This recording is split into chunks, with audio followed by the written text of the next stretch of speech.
첫 이야기가 이제 KBS 박민 사장 취임 직후 벌어진 일들에 대한 건데요. 원래 사장 바뀌면 그러지 않았냐 이런 의견이 있는 반면 인사도 못하고 이렇게 진행자 교체되는 게 있나 하는 의견도 있거든요. 여러분들의 생각은 어떤지도 많이 보내주시고요. 우리 이 네 분 모두 KBS 이제 고정 패널이시거나 뭐 아무튼 자주 출연하셨잖아요. 지금 상황이 좀 어떠세요? 잘렸어요. 저 더 라이브에서 잘렸어요.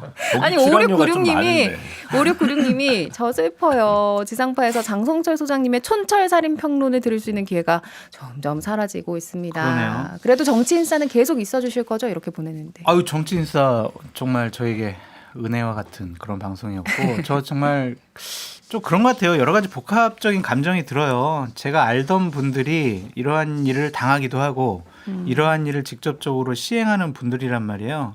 문재인 정권 처음 출범을 했을 때 박근혜 정권 때 뭐 진행을 맡겼던 분들 패널 분들 대규모로 많이 잘리는 것에 대해서 저도 분노하고 비판을 많이 했는데 윤석열 정권 들어서도 똑같은 일이 반복되니까 참 감정이 복잡 미묘하고 저의 생계가 지금 백척간도에 서 있습니다.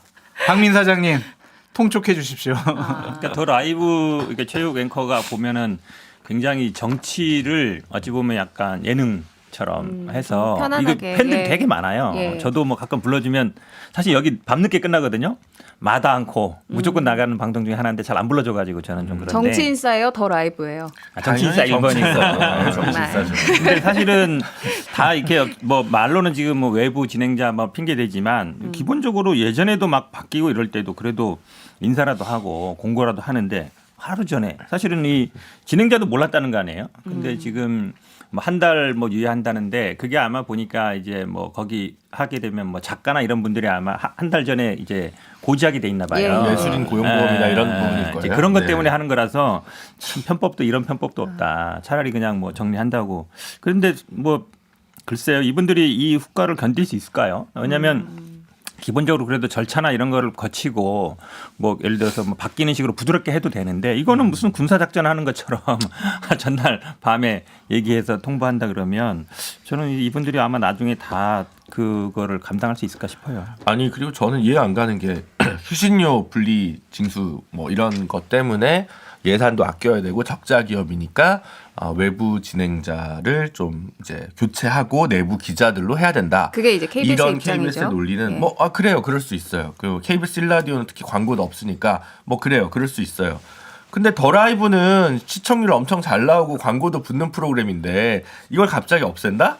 거의 배임에 가까워요. 물론 배임죄 기소가 쉽진 않지만 이거는 경영 판단에 있어서 어떤 범위를 벗어났다는 생각이 당연히 들고 그리고 이제 그 라디오 같은 경우도 되게 웃겨요. 그러니까 예를 들면 뭐 최강 시사가 지금 이제 프로그램이 없어졌냐 하면 저도 이제 거기에 그 고정 패널로 나가고 있다가 비대위원장 되면서 제가 먼저 하차를 거기 같은 경우는 통보를 했는데 지금 오늘인가 하는 특집이라고 해서 최강 시사가 없어진 건 아니고 그냥 한 달 동안 특집이고 그 뒤는 모르겠고 뭐 이런 식으로 해서 너무 좀 경우가 없는 경우라서 되게 이건 진짜 분명히 문제가 있는 것 같습니다. 그래서 어제도 제가 그 정준희 교수님이 그 KBS 1라디오의 열린 토론에 이제 4년 반 넘게 하시다가 4년 스스로 7개월인가 그래요? 하차를 선언하셔가지고 어제 쫑파티가 있었어요. 그래서 저도 이제 잠깐 가서 인사를 드렸는데 그냥 저보고는 제작진에서 계속 좀 하라고 하더라고요. 그래서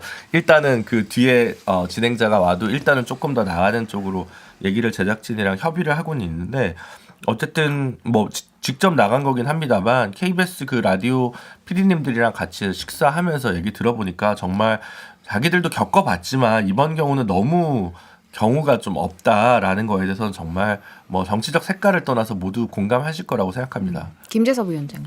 그 KBS의 편파성 문제는 굉장히 오랫동안 지적되어 온 것이고 과거에 이제 그 분리징수 관련돼서 저도 KBS 내에서 토론을 한번 한 적이 있으면서 KBS가 가진 여러 가지 문제점들 이런 것들을 그 관련한 학술 서적 같은 것들을 굉장히 많이 본 적이 있는데 KBS 편파성 문제는 정치권에서 이야기하는 게 아니라 언론 학계에서도 상당히 많이 지적되었던 문제입니다. 근데 그게 무슨 KBS 자체 뭐 구성원들의 문제가 아니라 지배구조의 문제에 있어서 그럴 수밖에 없게 돼 있거든요. 왜냐하면 집권당이 7명, 그러니까 이사회가 반대당이 4명 하다 보니까 뭔가 정권 교체 시기랑 이사회 그 임기 시기랑 맞물리게 되면 정권 교체하자마자 막 이사회를 갈아치워버리는 관행이 계속 반복적으로 돼 왔었잖아요. 정권이 바뀔 때마다.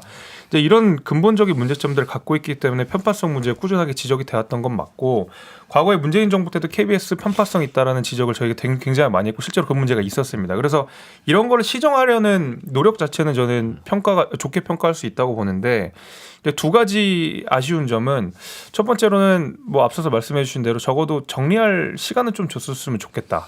그다음에 시청자들한테 인사는 할 시간을 한 번이라도 좀 줬었으면 어땠을까라는 게 하나 아쉬운 점이고, 두 번째는 제가 말씀드린 대로 사회자랑 진행자들이 바뀐 건 맞지만 더 근본적인 문제로 거슬러 올라와서 관행적으로 우리가 집권당 7명, 뭐 반대당 4명 하면서 정권 교체될 때마다 이사회를 갈아치웠던 그 문제는 아직 해결이 안 됐던 것 같거든요. 이 문제를 해결하지 않으면 편파성 문제는 다음에 민주당이 집권을 하더라도 똑같이 지적될 거예요. 그래서 이거를 같이 하는 노력들이 돼야 실제로 뭐 공영방송의 정상화라는 것도 우리가 신뢰를 보내고 힘을 실어줄 수 있다라고 생각합니다. 그러니까요. 공영방송의 지배 구조를 확립하기 위해서는 대통령께서 방송법 거부권을 행사하면 안 됩니다. 그렇기 때문에 그래서 절대 거부권 행사하면 안 되고 이번에 방송법 그대로 통과해야 한다고 생각을 저는 하고요. 그리고 또 문제가 지금 그 KBS 같은 경우 그 분리징수 부분도 저는 사실은 좀 철회하는 게 맞지 않나. 이게 지금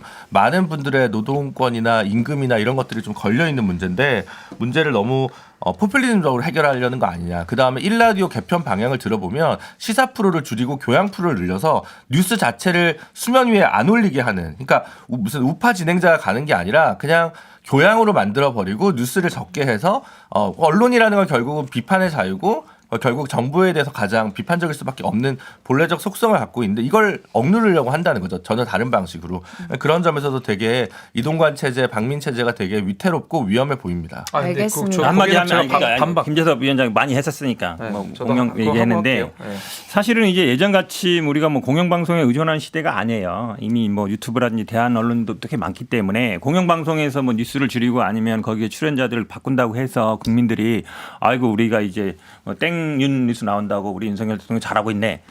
절대 그렇게 생각하지 않는단 말이에요. 다른 채널들이 많잖아요. 우리가 뭐 여기도 있지만 다른 프로그램도 많고, 그리고 그 나왔던 발언했던 분들이나 아니면 진행했던 분들이 다들 아니면 그 있는 사람들이 다 열받아 있잖아요. 어느 날 갑자기 이렇게 얘기하면 그게 좋겠어요? 그분들이 그러면 목소리가 갑자기 사라져요? 절대 아니에요. 다른 언론, 다른 방송, 다른 유튜브에서 다 나와서 얘기할 거란 말이에요. 이런 게 어딨냐, 말도 안 된다라고 할 거기 때문에 정말 바보 같은 짓 했다라고 말씀드립니다. 김재섭 위원장님이요. 그러니까 이 방송 3법은 그 KBS 이사회 구조에 관한 문제 때문에 반대하는 게 아니죠. 그거는 뭐 언론 노조라든지 여러 가지 다른 문제 때문에 국민의힘에서 반대하고 있기 때문에 이거는 논점이 다른 문제로 이 거부권 행사하지 말라는 거기 때문에 제가 동의하기는 어렵고, 근데 그런 거잖아요. 제가 분리징수 관련돼서도 분리징수가 국민들이 이게 사실상의 준조세 성격을 갖고 있음에도 불구하고 그냥 모르고 냈다라는 거는 굉장히 좀 심각한 문제이기 때문에 분리징수는 해야 된다고 맞는 거. 분리징수 해야 된다고 생각하고요. 형태 변호사님 말씀하셨지만은 다른 데서 할 수 있죠. 유튜브에서 할 수 있고 다른 뭐 라디오 채널이나 어디서도 할 수 있겠지만은 국민들의 세금이 들어가는, 사실상의 세금이 들어가는 데에서 특정 정파의 이해관계를 대변하는 이야기들이 많이 나오는 건 문제가 있는 거죠. 그거는 저희 진영에서 마찬가지고 민주당에서 마찬가지라고 생각합니다.